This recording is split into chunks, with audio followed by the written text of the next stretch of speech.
Good evening, everyone, and thank you so much for joining us tonight on a very important evening. Today, we are welcoming the new elders to the Detroit Association of Black Storytellers. This is our 30th anniversary, and all these years we've been telling stories. And tonight, some of those phenomenal storytellers are going to be presented tonight because they are our second group of elders.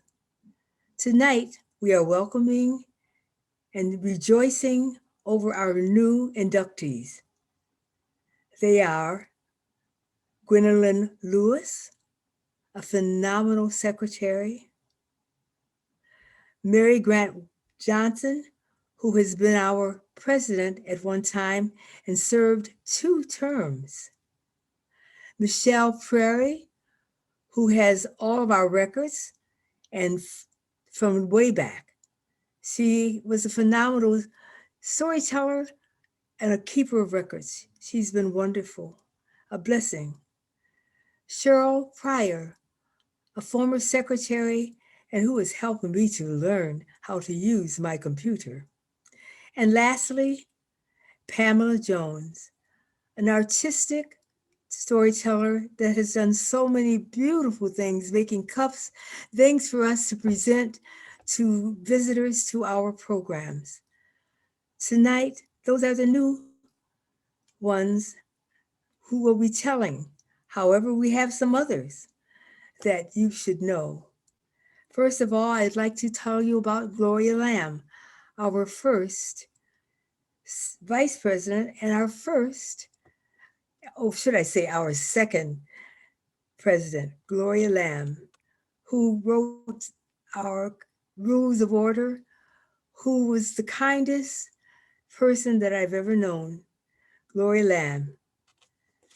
Next, we have Dorothy Jones, who was able to get our 501c3 before anyone in the National Association of Black Storytellers. And that's why I say that we were the first to become a legitimate part of the National Association because we got our 501c3 first. And lastly, one I can never forget is Anita Timbers. Anita Timbers and I were the ones that got together and decided it is time for us to start our own organization and join maybe possibly the National. Along with us that day was Sylvia Brown and Jenny Crittenden. We'll tell you the rest of the story later, but for now, I want to let you hear the wonderful stories from our new inductees. We will start off with Gwendolyn Lewis, a phenomenal storyteller in her own right, an active member, and one of the newest elders in the Detroit Association of Black Storytellers. Here we go, Gwendolyn Lewis.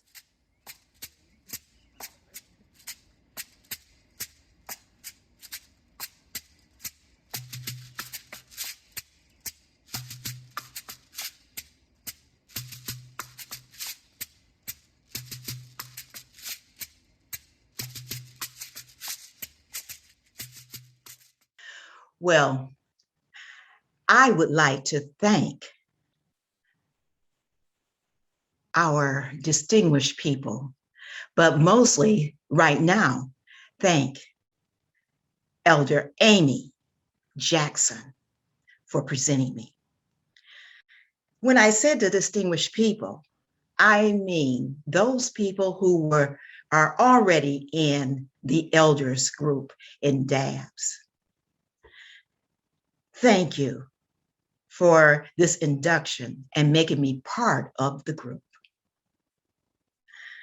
I guess I'm going to talk about changes and transforming and changes and transform.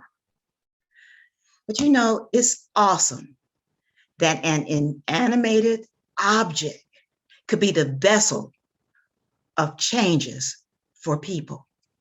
Let me share this with you. I was working in a relative's basement, and all of a sudden I saw a box, a very unusual box, shaped box. I picked it up, put my hand in it, and what came out of it was this food grinder. Oh, as I touched it, it brought back memories that I had within my life. All of a sudden, I could visualize my mother attaching this grinder to the silver leg, red and white table, working real hard with it. Then I saw the 3-tiered cabinet, wooden cabinet that we had in the kitchen. There were some other things I saw and was brought to light just because of that grinder. It was the linoleum floor. And then to the right, the entrance into the dining room, I saw these hoops, these circles of a heater that was there for our home and our heat. And under it, there was this saucer. Now, this saucer that was my job to place under it, so there could be some moisture going on in this house. Now, this grinder that my mother would use hundreds of times will tell our story. Now, it's not because of the bologna that was placed through the grinder and would come out as a spread for our lunch. It's what it was all about, the transformation and the change. Now, she continued to grind, like I said, week after week, year after year. She shared her story of how she changed through experiences. She did share that story that she had to go to a one-room school.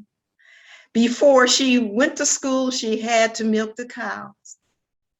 She also shared with me that she went to Tuskegee Institute and became a teacher.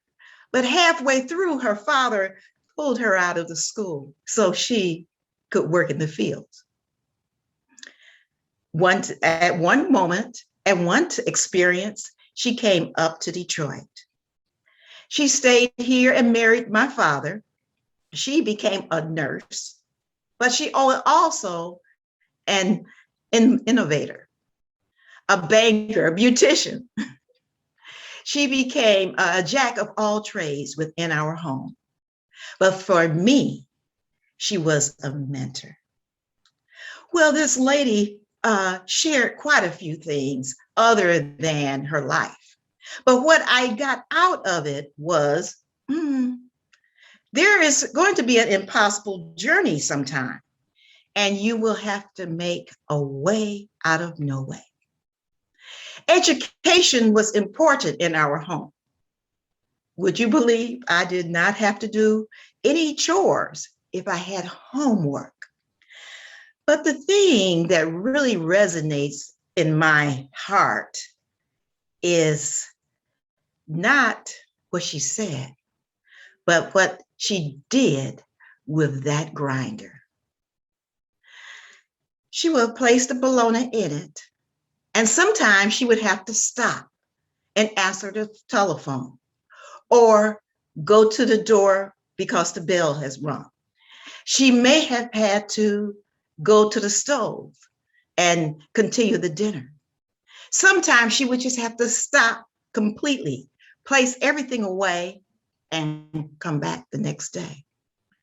And few times at one setting did she go through the routine of eliminating that bologna in one setting. What did that teach me? It taught me that if you go through life with a goal, things will change. People will alter it. Things you have to do that become more important than what that goal is. Sometime you would have to stop. And sometime you have to evaluate what you're doing, just like the grinder, change the attachments and continue on. And a few times, your destination will take you real quick from point A to point Z. Well, she taught me quite a few lessons in the past that I use even now. Well, right now, I'm here being an inductee to the Organization of the Elders. Well, I can share all the degrees that I've received. I can share the certificates and all the medals that I have, ribbons that are on my wall. But the thing I would like to share is what others have heard me say.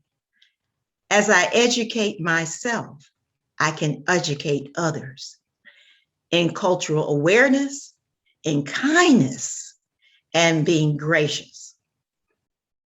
I have educated thousands of young people in metropolitan Detroit in my educational journey. I have worked with hundreds of parents with Plant a Seed, Read my book, and just sharing with them about family literacy. And with dads, let's hear it again with Gwen, when I would go out and share stories, African-American stories, multicultural stories, make people aware of themselves with song, drum, and interaction. Well, you know where I've been, where I've gotten was near and dear to me. I just share who I am. But what can I do? What can I contribute to this group? Well, I want to say, I'm going to be a bridge builder. I'm going to make it easier for others by doing it my way. Let me use the Bridge Builder poem, for example, and summarize it the best way I can. There was a traveler that was going down the road and he needed to get across the bridge. As he began his travels across the bridge, he saw Elder Amy Jackson, who was one of the founders of the Detroit Association of Black Storytellers. As they talked and she gave them history, she introduced the traveler to Elder Alma Greer. And they continued to talk. And then there was Elder Anderson, and they continued to talk and share with the traveler the importance of life. Then they saw Elder Crittenden. And then there was Elder Genevieve and Johnny Bellamy. And they all gave her, all the information they needed about dabs, about life, and sharing with others. Now, they saw Elder Ivory Williams. The travelers saw Elder Vicky Slaughter. As the traveler went on, the traveler saw the immediate president, John Two Gray, saw the past presidents, Elder Anthony Tone Ross, and President Mary Grant. Now, right next to them were all the members of DABS. Can you imagine what information this traveler acquired? Now, when the traveler got off the bridge, was so exhausted, but not tired from the walk. It was filled with the love and the knowledge and the information that the traveler accomplished on that journey. The traveler fell asleep by the bridge. When the traveler woke up, the traveler turned around and said, all of you are still working on the bridge. You just got me across the bridge. Why are you working on the bridge?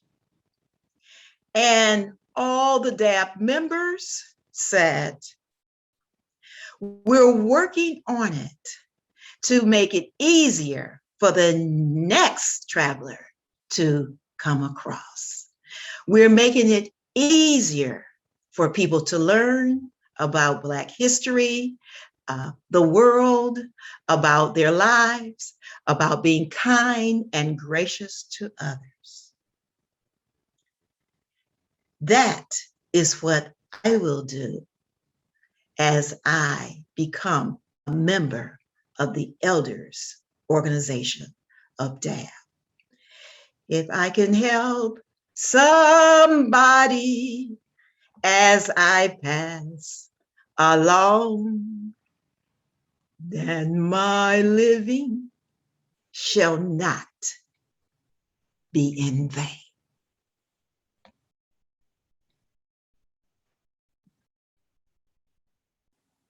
Isn't it wonderful to hear an elder tell a story and so beautifully done?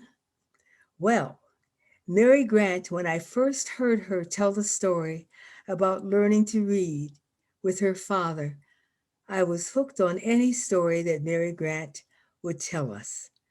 And now you'll get a chance to hear that wonderful voice of one of our past presidents, a new elder, Mary Grant Johnson. Here we go.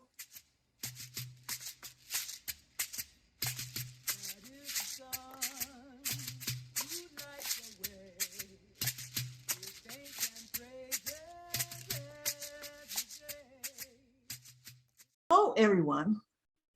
I first want to thank Amy Jackson and her committee for selecting me to be in the DABS Elder Circle. Becoming a storyteller, just Mary.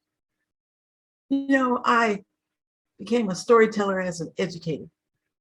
One of the things I had to do was tell stories, and it tended to calm the students down. So I would be telling my story, and children's parents would be coming to pick them up. And they would say, oh, Mom, I want to stay. I want to stay and listen to Miss Grant's story, Miss Johnson's story. I want to stay. And they would sit there and they would listen to the story too. Oh, this storytelling is something special, I thought. And I enjoyed reading the books from the story. Well, I continued to tell stories, and stories tended to calm the students down. I had these, I was on administrator, and I had these rambunctious students. You know, lunchtime, they thought it was time to party. So I had these rambunctious students, and I would tell them poems. I'd rap the poems, I'd say the poems, they loved the poems, and they would quiet down. I like that. Well, once I had a sixth grade class. I was in a sixth grade class, and these boys began to fight. I said, no fighting in Miss Grant's class, no. And they continued to fight. So I grabbed them, pulled them apart. And when I pulled them apart, I hurt my back. I told the principal I had hurt my back and that these students were fighting. Well, I thought she was going to suspend them, but no, she didn't suspend them. She sent them right back to my room. Well, at the end of that day, I took a sick leave of 6 weeks because I said I just couldn't, my back was hurt. So I got bored and I went to the women's Bible class in Hartford Church. And I began to read the word, and then they said, well, We're talking about biblical figures and also heroes and sheroes of African Americans. So I picked Sojourner Truth. I went over the story, continued to read it and try to do as best I could. Gave the presentation at the meeting, and they were impressed. They said, "How long have you been acting?" I said, "Acting? I'm not an actress."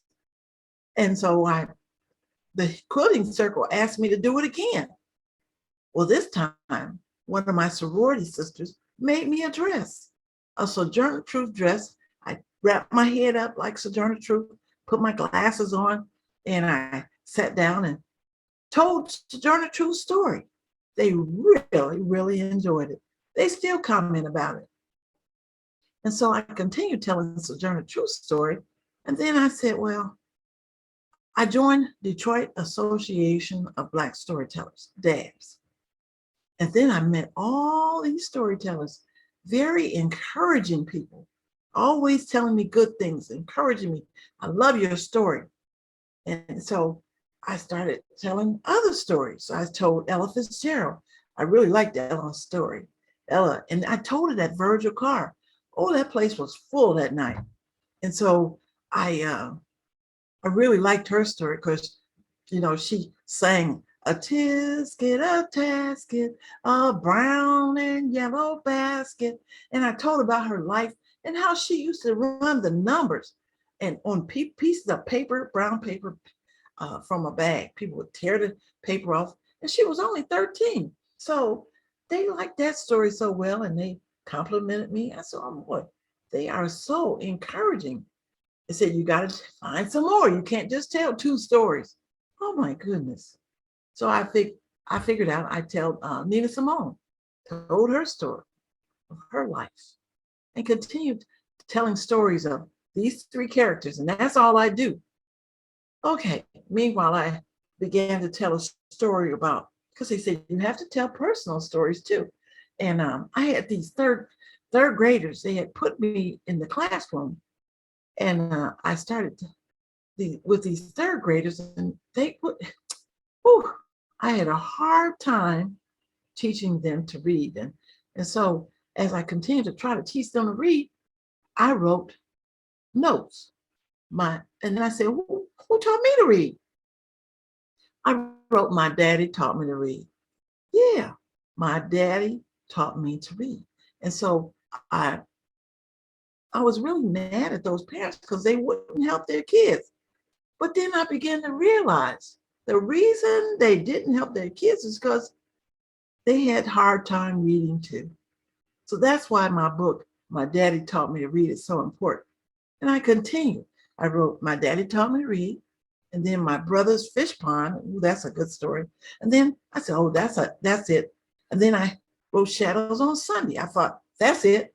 And then I wrote "My Special Jar," about me running home from school. Girl's gonna beat me up. And I found a caterpillar, put it in a jar. I thought each one of my stories were the greatest stories you ever wanted to read. And then I figured I was about done. 4 books? I never imagined that I would do anything like that. Telling stories, writing them down. So then, as a president of DABS, I went to workshops at NABS, National Association of Black Storytellers. And they had workshops, they were doing them. And I encouraged the members of DABS to do workshops. So I did some workshops myself. And then I decided I was going to do The Great Migration. And I did the workshop. I wrote it up and I asked NABS to accept it. And they said no, they didn't want me. That just encourages me. So I tried NSN. And they said, "Come on, come to Kansas and do your workshop." And I did. I went to Kansas, did the workshop. They accepted me, encouraged me, and they were great. So I said, well, let me see. I'm going to try this NABS again. So I did.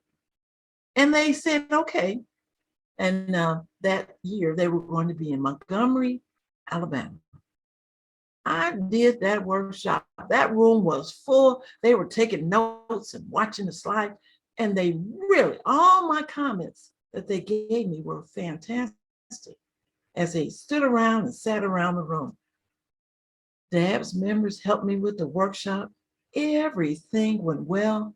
And that Great Migration was a great workshop. Let me see if I can do something else with that. So I called up Detroit Public Library and asked them about the workshop. Sent the information in, and they said, okay, come on and tell your Great Migration workshop. And that's what I did. Room, I thought maybe I'd get 2 rows of people. Room was packed. I said, well, it must be something to this Great Migration. They enjoyed the workshop. They stayed from the beginning to the end. Ha! I got something here. Well, you know, I had taken notes from for the Great Migration workshop. So I used those personal notes, and then COVID came. I started writing and writing and writing and writing until I had another book.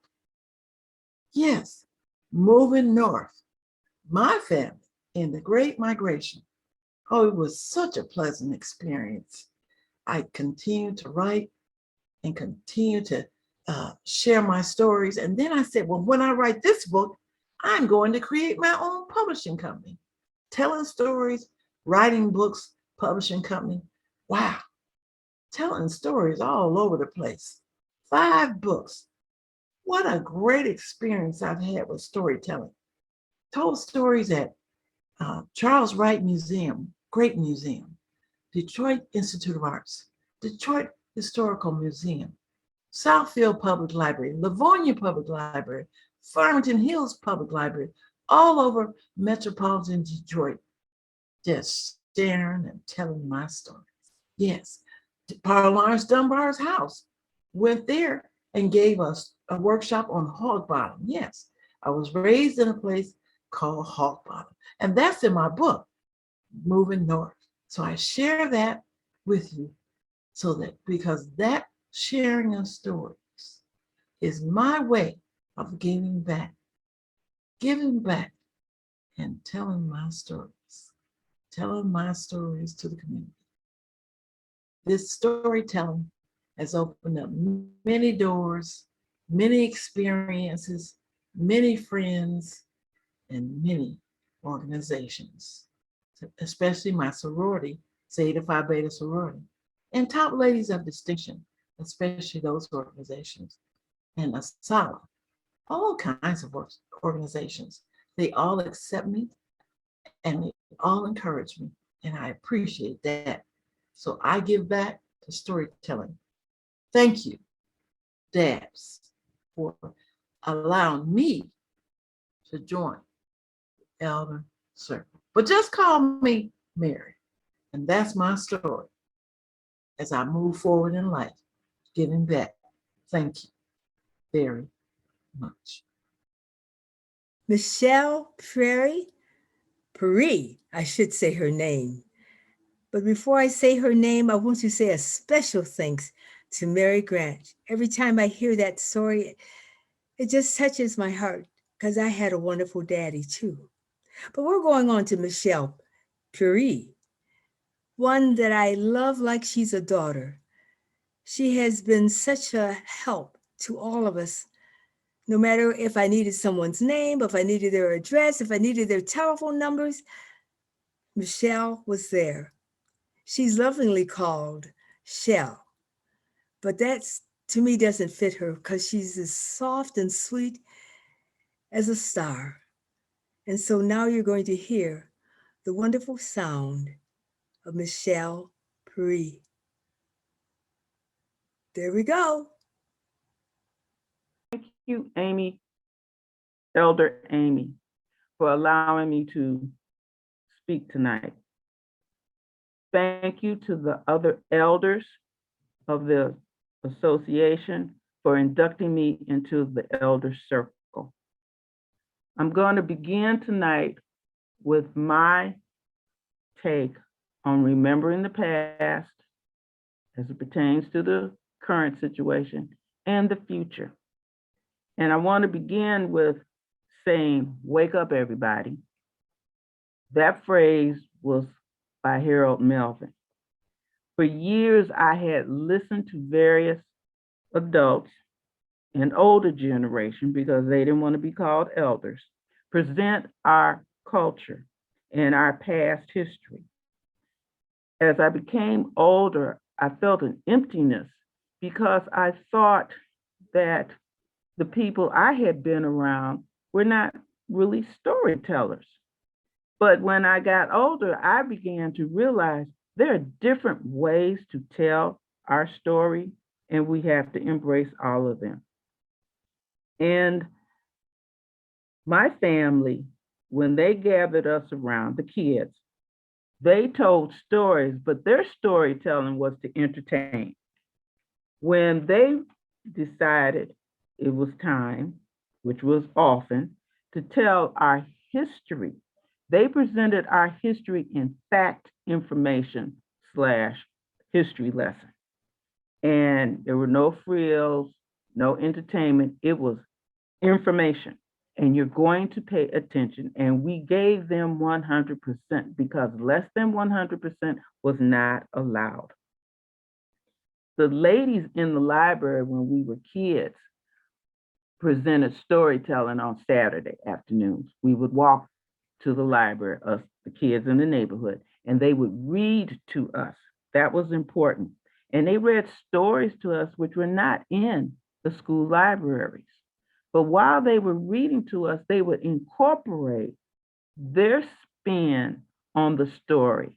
And it enlightened us more. And the world became magical, even though it was historical. And we paid attention, and we looked forward to going to that library on Saturdays. When my family told the stories, as I said before, you paid attention to when they spoke. And if you didn't, it was not pleasant because you were asked questions and they didn't tolerate any nonsense. I used to think my grandmother was the smartest woman I had ever known. I used to think she was the smartest woman on earth, to be honest. Little did I know that she wasn't smart because she was smart. She was smart because she had been through something, as we say. And in order to know something, you had to experience something. And she came from Mississippi, and she lived through all this toil and turmoil and wars, and how we were treated and how we are being treated now, and what the future will hold if we don't wake up. And as an adult, I realized there are many ways to express ourselves, many ways to teach our history. And Diane Reeves has a song, Better Days. And her grandmother said, you will have better days if you can make it through the night. In other words, the night was where your demons were. The night was where the night riders chose to do their dirty work. The night was where people were hung, people were snatched from their homes, and slavery existed, and it was against the law to be able to read.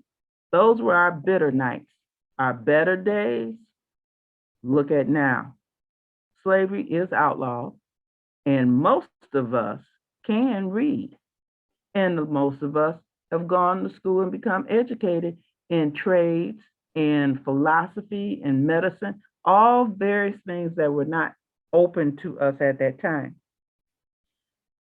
We have come through various troubling times in history. We have survived. We are survivors. I have listened to storytellers say that the only way that you can pass on the information about history is through stories. I have no problem with this, but I also know people have said they don't want to hear the stories because it's too depressing. They don't want to hear about our past. They don't want this. They don't want that. Yes, our history is gut-wrenching, but it's something that we have to understand. And if we don't understand what happened then, we will never be free mentally. The young people today have the idea they're not going back there, but they need to be channeled in a way where it's not detrimental to what we need to do in the future. Curtis Mayfield had said, many of the political leaders or the leaders of the world say, don't worry, everything's going to be okay. Well, no, everything is not going to be okay if you do nothing. And some of our people run from the problems, they run from the worries, and they run faster and faster and faster. But at the end of the day, the problems are still there. The problems have followed us, and they don't know what to do. The young people, through no fault of their own, they're products of instant gratification society. They want everything now. They don't want to wait. They don't want to listen. They don't want to read. They want everything in bullet form, and it has to be now. And if they can't sit still for 10 minutes, as my father said, what's the point of talking if you can't communicate with your audience? You have to be able to communicate, and we have to get serious about it. As elders, we need to embrace Harold Melvin's philosophy. We have to change the way that we teach everyone. We have to be able to communicate so they will listen. As elders, we are advisors. As elders, we are supposed to collectively put our knowledge together so the people who are up under us will learn from us, and they will take the mantle and spread the information. I believe we must continue the tradition of storytelling because there are people who learn from storytelling. But I also believe we must embrace the various avenues of storytelling to reach the masses of people. The avenues can be poetry, which is a form of storytelling, just in a different form. And some people relate to poetry. They will listen to poetry. They won't listen to you tell a story. There are songs that people will listen to. If you pick the right song, it's telling you a story. Listen to it. There are some songs which I don't care for, but there are people who do, like some of this rap. But if you listen to the words and take all that negativeness out, you will find they are telling you something that happened in the past, why they're angry, and what needs to be done to solve it. You have people who like informational forums. They like the lesson plan. They like you instructing them A, B, C, and going into details what needs to be told. You have people who like to be read to or like to read and explain what they're reading for those who don't understand. You have people who like plays. You have people who like movies if you get the right movies, but you have to do the educational form in all of this genre. My grandson begins the majority of the time, Grandma, in the olden days when you were a kid, ... I begin with answering his question about in the olden days, this is what happened. And then I answer his question. And from there, I segue into a story of history that he can understand on his terms and explain to him why this happened, why that happened, where we are now, and how you can't take it for granted because it can be snatched away from you. And what the future holds if you travel down one road, another road, or stand still and do nothing. You have to bring it all together so they can understand. And kids are more resilient than adults. They understand more than we think they do. One day when we were getting his glasses, we were in the office, and out of the clear blue sky, and he does this all the time, he said, "Were you guys poor?" Now he's talking to the staff and myself. And I said, yes, because they didn't know what to say. I said, yes, we were poor, and we still are. And so then he said, well, when you were poor, what did you eat back then? And the Irish lady said potatoes, they ate potatoes because it was coming out of the woodwork. The Italian lady said they ate pasta, to the fact that she hated pasta. And here I come and I said, we ate beans. And I have told many a person, we ate beans every day. And the only meat that you had was the meat that was in the pot to season the beans. And we didn't have meatless meals. This is what we were always saying. We didn't have meatless meals because we were vegetarians or vegans or whatever. We had meatless meals because we couldn't afford the meat. And we were very happy. When we did have meat, one day you had a hamburger on bread because hamburger buns cost more. Next day you would have the hamburger without the bread, but with gravy on it. It was considered Salisbury steak. Another day you would have a hamburger with just ketchup on it and mustard. That was just a hamburger with no bread because you didn't have any bread. And then you had hamburger and chili and hamburger and this. And then the ultimate was Sunday when you had meatloaf. I hated meatloaf. I wouldn't eat my father's meatloaf. I wouldn't eat my mother's meatloaf. I wouldn't even eat my meatloaf because I did not like meatloaf. But my daughter-in-law recently fixed dinner for us. And Lord and behold, she had a loaf of meatloaf. And being the person I am, if she fixed it, I'm going to eat it. And I did. It was the best meatloaf I had ever had. And I told her so. And she felt good because she knows if I don't like something, I'm going to tell you. But that meatloaf was delicious. So now I will eat meatloaf if she makes it. I'm not going to break my neck to fix it, but if she does, fine. And the ladies in the office said to him, I want you to get all the information you can from your grandmother because she's full of knowledge and you get it while she's still living. And I'm like, well, thank you for that. And he said, oh, okay. And to me, there's nothing more alarming than to hear a 20-plus-year-old male, Black male, say slavery did not exist. It's a lie and it's fake news. And it's fake news. And my daughter, who normally doesn't say anything, says, you got to be kidding me. And his supervisor said, ladies, you can go home. I got this. And when she got through, I knew that that young man was going to be set straight. So you remember the past any way that we can through any avenue that we have available to us. We know what's going on currently and understand why we are where we are. And then we have to decide by the information that we give to the kids, what happens if we go right? What happens if we go left? What happens if we stand still and do absolutely nothing? And the elders, we have a job to do. Thank you. Thank you so much, Michelle Pryor. Isn't she wonderful? I just love her like a daughter.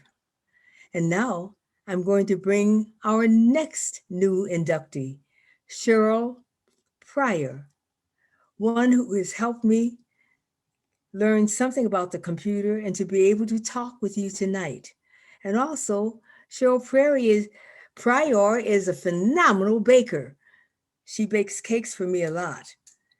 And best of all, Cheryl Pryor, how should I say her name? But anyway, I call her Cheryl. And she is wonderful. She has been a secretary. She has been there at a time when you call her, she's ready. She was also a phenomenal secretary. And now tonight, she's going to tell you a story like no other elder has. Here we go, Cheryl. Once upon a time, in the not too distant past, I met Alma Greer. Alma was performing at a children's storytelling concert. I was intrigued. I had told stories to my high school students about history, but I was now in a different place. I was teaching at the Mound and Ryan Correctional Facility. When I met Alma the second time, she told me that she was preparing to go to a NABS conference. And she even asked me if I wanted to attend. but at that time I could not. And upon her return, she told me all about the conference, the storytellers, the types of stories, and even shared with me some techniques as to how to tell stories. In my head, I was thinking about maybe DABS might be a good thing for me to join because I wanted to improve my storytelling. Well, as time passed, I was asked by the Mound Correctional Center to do a story for their Kwanzaa celebration.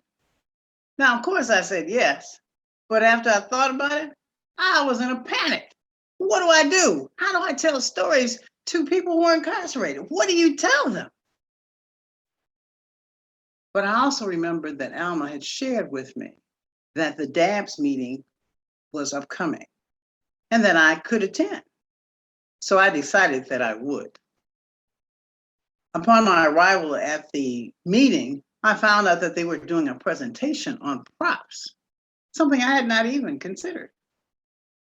However, what I learned from the presentation was that you use props to engage your audience, to bring them in and to hold their attention. While I was there, one of the members wanted to test or experiment with the information that she had learned. And when she did, she began a story and she was telling the story. But I have to tell you that she used some scarves to indicate water.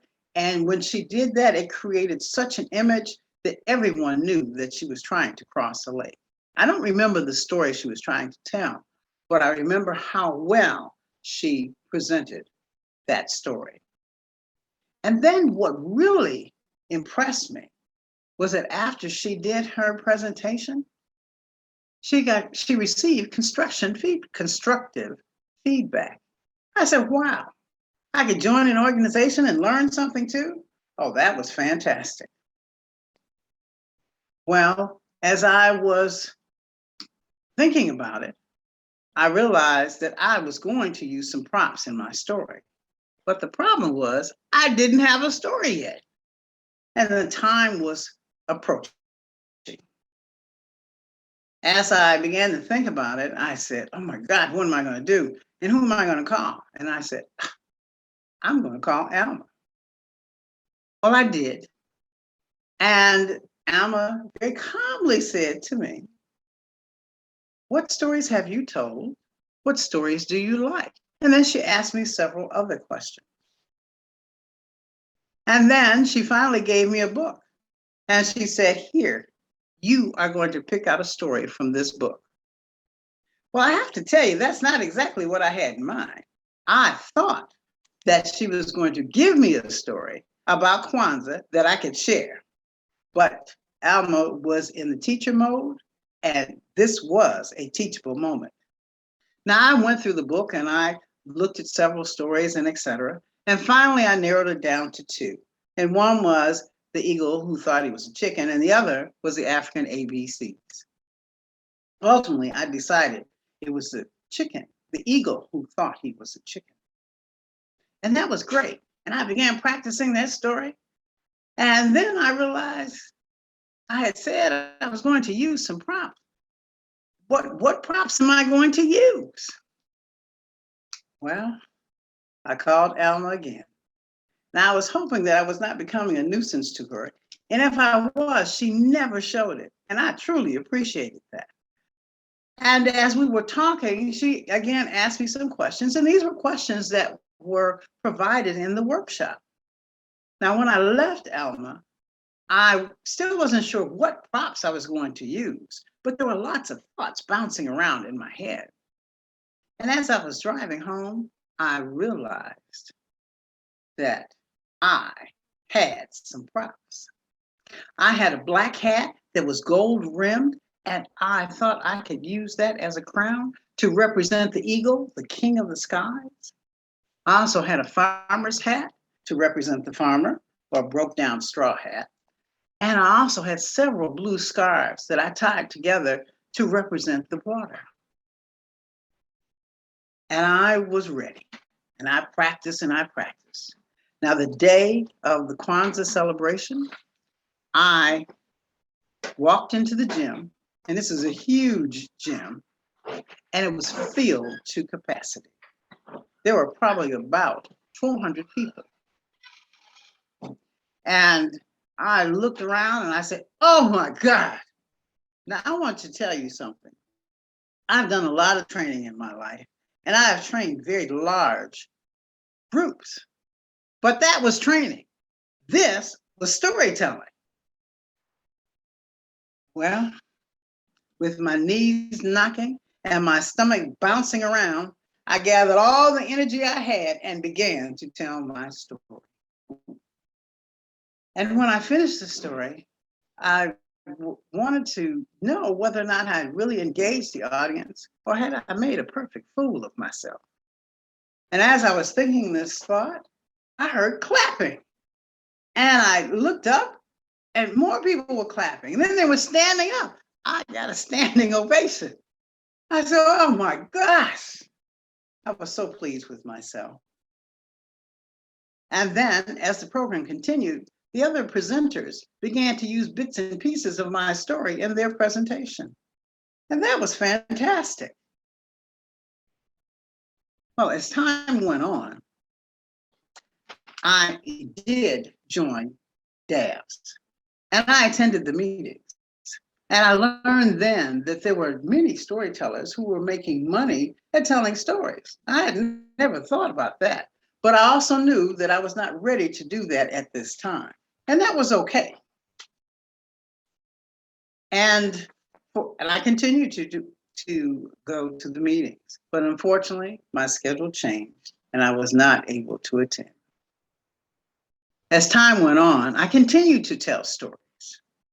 And there was one day I was attending the African World Festival, and I ran into Michelle and Tony. And some of you know Miss Tone, and they were passing out literature about DABS. I knew right at that moment that I was going to participate. Well, the first year, I sat and I was like a sponge. I absorbed everything that I saw and heard.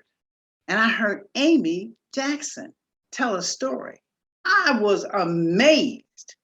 Amy used her musical talents, her voice, and her enthusiasm to create an environment that was absolutely, totally engaging. Amy is my model. Thank you, Amy. I also have the opportunity to work with the dynamic duo, Genevieve and Johnny Bellamy. Wow. I have never seen a couple that was as old as they are with so much energy, traveling around the state. They were portraying General Granger and Harriet Tubman. Huh. I had the opportunity to work with her on a Juneteenth project, and I saw then, or learned then, what a spitfire she is. And of course, she is also a rich resource of African American history. Another time I worked with her on a Juneteenth project, I learned to cakewalk.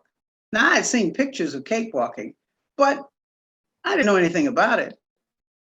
So thank you, Genevieve, for allowing me to learn how to do the cakewalk.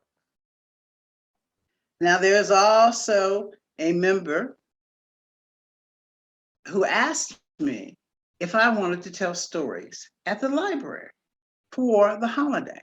And I volunteered and agreed to do so. And that was great. And that was Vicki Slaughter.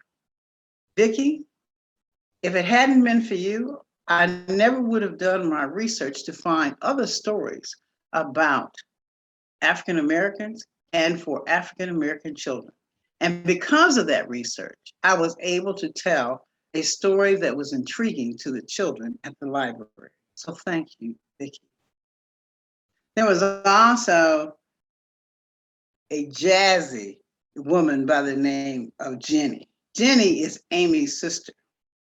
I learned from Jenny that when you take on a project, it's yours. You are large and in charge. Go, Jenny.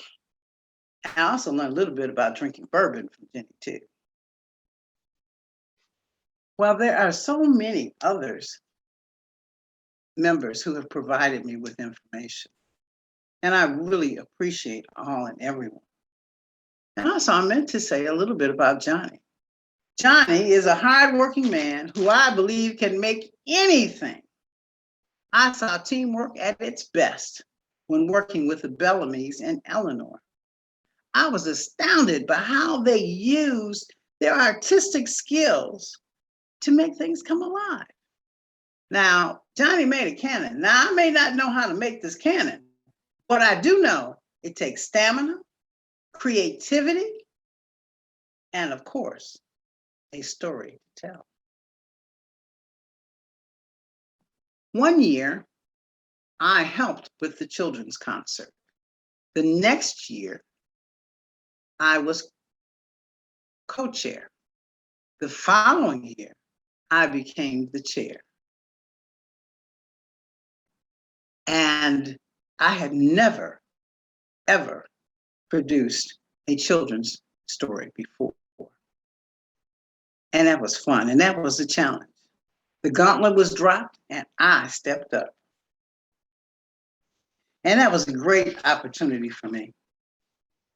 And many others, again, that I have not mentioned, but each member of DABS has made me a better person and a better storyteller. This is an amazing ride, and I am still on that train or plane.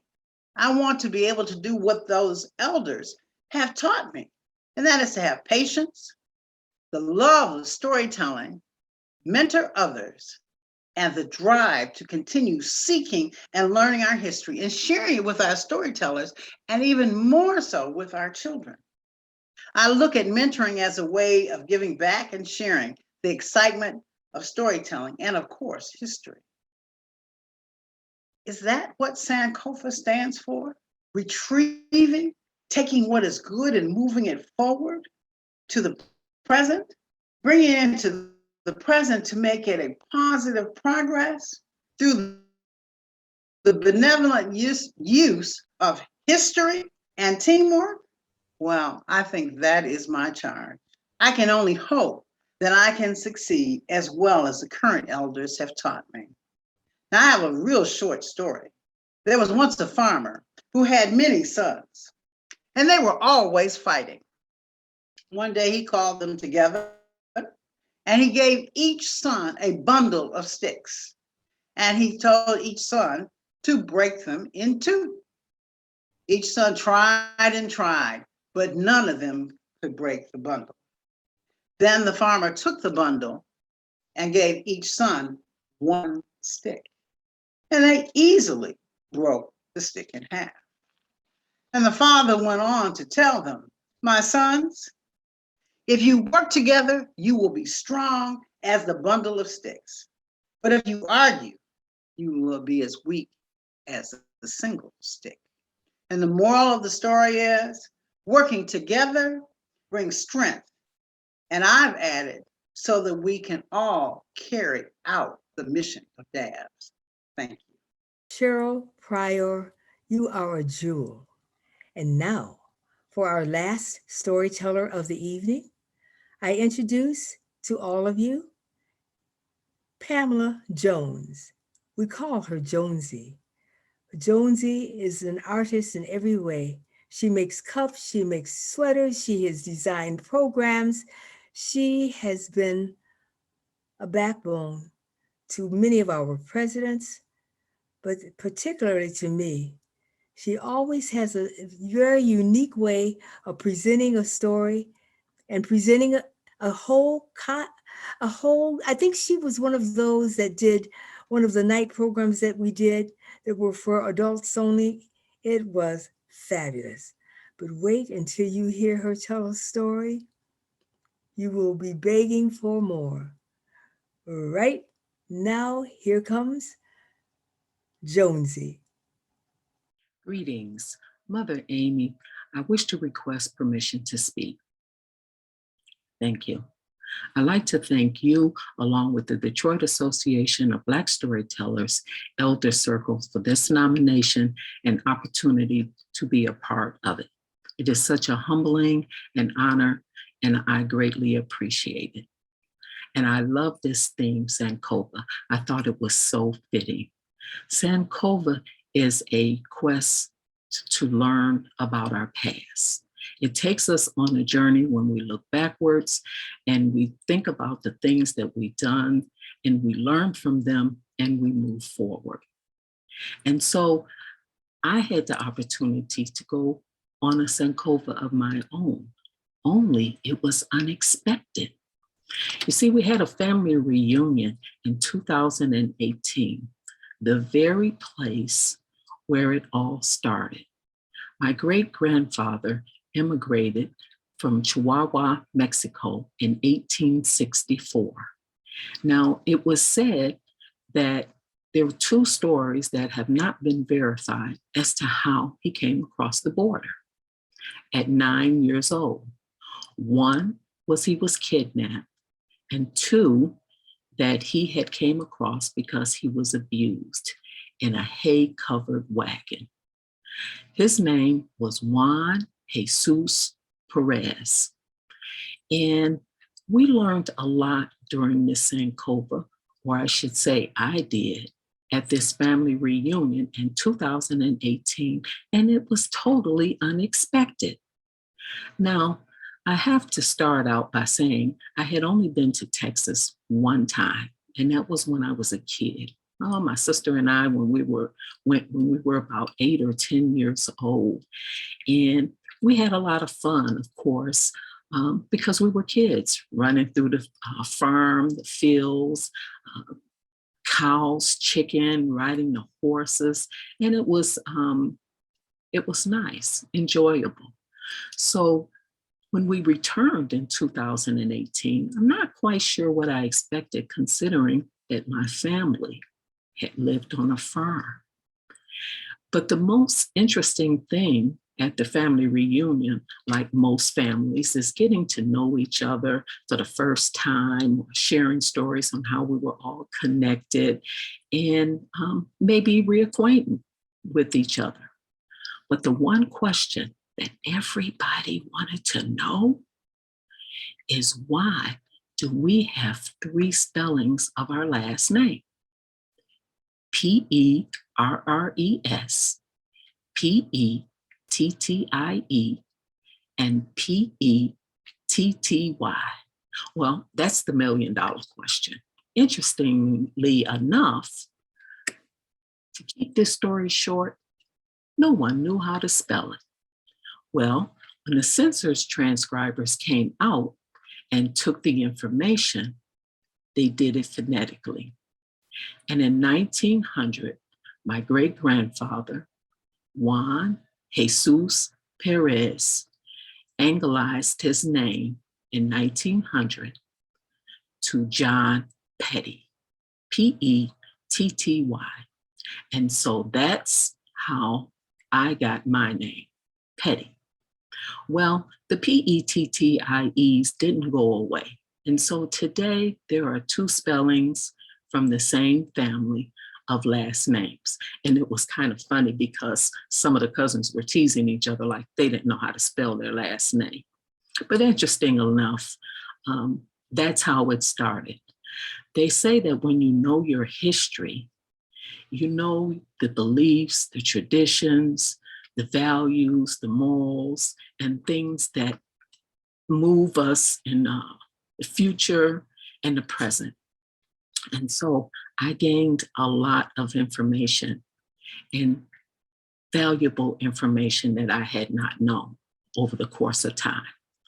Now, my grandfather, Moctezuma, and I'm not talking about the Hall, AKA Papa Zoom, stood only 5 feet tall, but he was powerful. He had big dreams and a vision of taking care of his family and for generations to come. Now, he worked his fingers to the bone on those farms when he grew up alongside his father. And he wanted so desperately to purchase his own land because he was tired of working for someone else. And he succeeded. He purchased over 47 acres of land. And to this day, most of that land is still intact and owned by the Petty family. Now, I had no intentions of ever moving to Texas because I'm not a country girl, and neither did my siblings. And so, unfortunately, 3 years before the family reunion, we sold it. Now, I say unfortunately because had I been to that family reunion prior to the sale, I may have had a change of heart. And that is because of what we learned during that family reunion. The reunion was it was Friday and Saturday. And Sunday, most people left. And actually, the majority of the people left, all except those who were from Detroit. And so what we did is we toured the place. My cousin showed his hospitality by taking us around and showing us some very important landmarks to our family. We started that Sunday by attending a church that my aunt had pastored at decades ago. I mean, she was one of the first pastors at this church, St. Mary's Baptist Church, still standing today. Of course, not the original. It was rebuilt in 1965, where my uncle, her sister, is still co-chairing the Deacons Board. Now, I found that to be fascinating because in the middle of nowhere sits St. Mary's Church, yet people come from all around to attend that church. Then we went up to the cemetery, which also was nowhere, in the middle of nowhere, where my grandparents had been buried along with a few other members of the family. And I was reminded that my grandmother died on my 11th birthday. So it was a connection that I finally had with her actually seeing that cemetery. So the stories that they told, my cousins told as we traveled through the acres of the families that lived there, the things that went on there, even though nothing had changed in 50 plus years, and I kid you not, the roads were still paved in gravel. There were no street lights, just a few poles here and there, and it was pitch dark. There were no street signs, so if you didn't know where you were going, well, it was just too bad. Few and far apart, maybe here and there, and it was like a maze, but it was so peaceful, and it felt good to be there, although I never intended to go there. So unfortunately, when we sold our 9 acres, I kind of regretted that, but it was nothing I could do by then. It was gone. And so when you look back over your history and you realize that some things that you can't change, you try to do something else. My grandfather's vision was to own his own land, and he did. And he carried that vision out and he passed it on. There's a quote by Peter Stoffel that says, a legacy is not leaving something for someone, it's leaving something in someone. And I like to think that my grandfather left a combination of both. So it was the best of both worlds, because not only did he leave land that's been around now for 60 plus years, but he also left morals and values and things of that nature into his children and his children's children, of perseverance, determination, hard work, and dedication. And I often wonder why we did not visit that place when we were growing up. And I came to the conclusion that I would never probably know the real truth. But I realized that when my father was born, my grandfather was 56 years old and his mother was 42. He was the youngest of 12. So when he graduated from high school, you can imagine how old they might have been then. And all of his siblings, or the majority of them, had moved and left Texas and went up north for better opportunities, as he did. Now, eventually, some of them came back and are now living back on farmland and brought their families back. And it was their stories that brought to life our history. And so I was truly thankful for them for bringing the history back and getting to know my grandfather and how things had come about. And so I like to share a picture or something that my cousin did. When we talk about legacy and looking back, may she rest in peace. My cousin Denise put together this family album here some maybe about 10 years ago. And it was 10 years in the making. It was a project that she promised her mother. And unfortunately, her mother never got a chance to see it completed. But she put it together. And her dream was to continue it. Every time a family came on, a child was born, there was a death, it would be updated. And she did get a chance to update it once, but she passed on. And I'd like for you to also show you the little man. My grandfather lived to be 104 years old. And this was on his 100th birthday. And those are his siblings. So now, knowing my roots, I have a deeper connection with them. But I also realize that there's nothing I can do as far as the land or whatever. But it dawned on me that maybe 20 years ago, I had set up this site on Zenfolio where all the pictures of family events and things of that nature that I saved. And now we can go and look back and enjoy. So I encourage you to know your roots because they can make a difference in whatever way that you know how. It may not be through a family album. It may not be through land, but whatever it is that you can do to understand your history, I encourage you to do it. And thank you for listening. Thank you, Pamela Jones. Thank you for all that you have done for DABS. Thanks for the example you set as a new elder. I am delighted to say to our audience again, our storytellers were our new inductees to the Elder Circle of the Detroit Association of Black Storytellers. I would like for you to know the names of those who are already elders in the Detroit Association of Black Storytellers that was celebrated 5 years ago when we were just 25 years old. And those elders were Eleanor Anderson, Genevieve Bellamy, Johnny Bellamy, Alma Greer, Jenny Crittenden, Vicky Slaughter,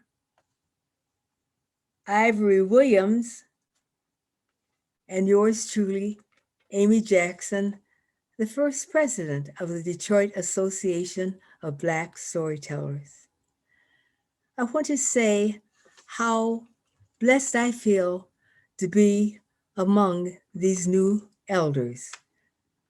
The new elders who will be given a gift of a gold coin with our 18th president, Ulysses S. Grant. Ulysses S. Grant was a victorious Union winner of the Civil War. It was he had brought us through the end of the Civil War and made us sincerely safe and a free country. Along with that, I would like to say that getting old is not easy. My mother used to say to grow old gracefully. And I would like to share with you a prayer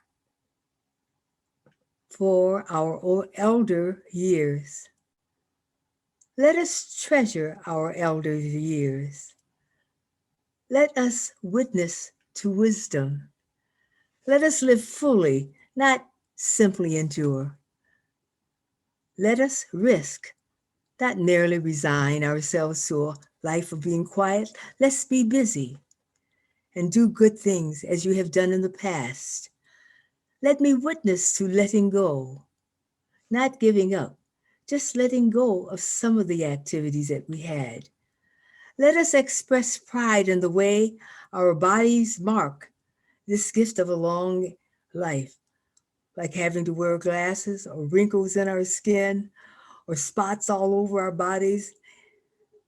My kids used to say, Miss Jackson, what about your spots? And I would say they're all stars, all special stars. Let us acknowledge our body's limitations and learn to live with them. Let me and all of us grace these years with a balance of reflection and activity. Let us preserve our dignity and sense of self-worth, even in our dependency. Let us use the gift of years to forgive the hurts of life, and Lord knows we have many. Let us show that through suffering and loss, special blessings come. Let us continue to hold the needs of God's family in our hearts. And finally, let us walk peacefully in hope toward this new life of our golden years. I welcome you, all of you, the new inductees, and may I say to those who are already a part of our elders' circle, we are pleased, all of us, to be able to say we have lived long enough to smile and be thankful for our Detroit Association of Black Storytellers and all their members. Today, may I live a life of gratitude, know myself as loved and worthy. Let us embrace the letting go ask of me and live the life that is mine and now. I sincerely welcome you and will send these prayers to you along with the gold coin of our 18th president. May you have a wonderful year ahead, and we welcome all the service and wise things that you are going to share with us, the members of the Delta, I should have said Detroit, Association of Black Storytellers. Thank you for joining us tonight. And I'd like to say it's time for me to go and to turn over our work now to the studio. Good night. Thank you for attending tonight's program presented by Detroit Association of Black Storytellers. All rights of Dad's Fourth Friday Story Hour is a copyright of Detroit Association of Black Storytellers and cannot be rebroadcasted or re-recorded without the written permission and a written consent of the Detroit Association of Black Stories Incorporated. If you missed any of tonight's performance, you can tune into Dad's podcast for a replay of this broadcast on buzzsprouts.com or come to the Detroit Association of Black Storytellers YouTube page right here and watch the entire program again. If you live in the Detroit area and have interest in becoming a storyteller, please contact Dabs at dabstorytellers@gmail.com. That's dabstorytellers@gmail.com or call 313-442-3227. That's 313-442-3227. If you happen to live outside of the Detroit area and are interested in becoming a storyteller, please visit the National Association of Black Storytellers website or call 410-947-1117. That's 410-947-1117. Or email them at questions@nabsinc.org. That's questions@nabsinc.org. NABS will connect with you and a storyteller association in a city near you. Thank you for attending tonight's program presented by Detroit Association of Black Storytellers. Please stay tuned following the broadcast for a Dabs Afterglow Mix and Mingle shortly on Zoom. Please join us next month, Friday, November 26th, 2021. Concerts at 7, doors open at 6:55. We will have another 3 amazing storytellers, Janice Burnett, Judy Sema, and Ty Gray, giving you some Thanksgiving relief for all the food you have consumed. On behalf of tonight's 2021 inducted Dabs Circle of Elders, Gwendolyn Lewis, Cheryl Pryor, Mary Grant, Michelle Peary, Anita Timbers, Gloria Lamb, Dorothy Jones, with your host, Amy Jackson, our music director, Michelle McKinney, our production director, Jasmine Ross, along with the Detroit Association of Black Storytellers. We thank you for attending the Dabs 4th Friday Story Hour. See everyone Friday, November 26th next month. Please be safe. Peace and blessings to you all. Until next time, Ashe. Come on over to Zoom to the after party for an afterglow mix and mingle to meet tonight's elders.